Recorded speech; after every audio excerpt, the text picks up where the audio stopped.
person reportedly shot and killed during an incident involving an ICE officer in Biddeford. That's about 25 minutes outside of Portland, Maine. The state's House Speaker writing in a social media post that state officials are on the ground investigating the shooting. This would mark the second fatal ICE-involved confrontation in less than a week.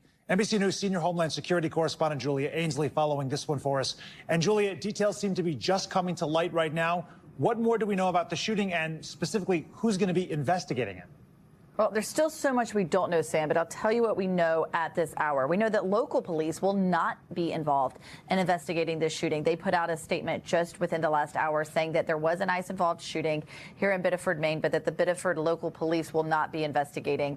We do also know that FBI is on the scene, and here's a statement from the governor, Janet Mills, saying, "I've been briefed on the fatal shooting in Biddeford this morning involving federal law enforcement." She goes on basically just to say that all of these law enforcement agencies are going to be working together, including the Office of the Chief Medical Examiner, to determine the facts of what occurred this morning. The most information, I will say, came from one of our wonderful interns, summer interns at NBC, who spoke to a witness at the scene, a man who said he saw a smaller vehicle being rammed by a larger vehicle. They came down the hill, ramped again. He heard gunshots around 7:30 a.m. this morning, sounded like firecrackers. Then he saw someone being pulled out of a car, presumably law enforcement pulling the victim out of the car, because he said he saw a lot of blood on this man, and that he heard the man, after he had been shot, saying, "I tried to stop." And he said he saw what looked like an attempt to save this man's life that was not successful.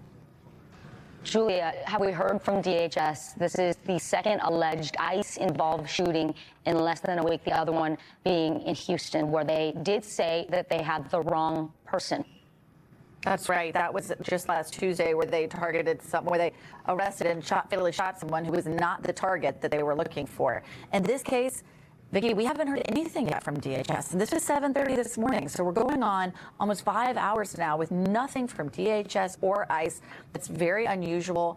Also, we're not getting much from even local advocacy groups. There's something about this where a lot of people just want more details. Sources that I've reached out to say they want more details on what happened before they'll even talk to me, because they're still trying to get their heads around this.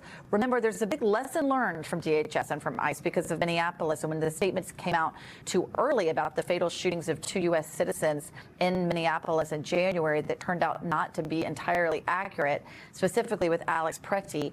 They want to be sure they have everything right before they say anything on the record to the media.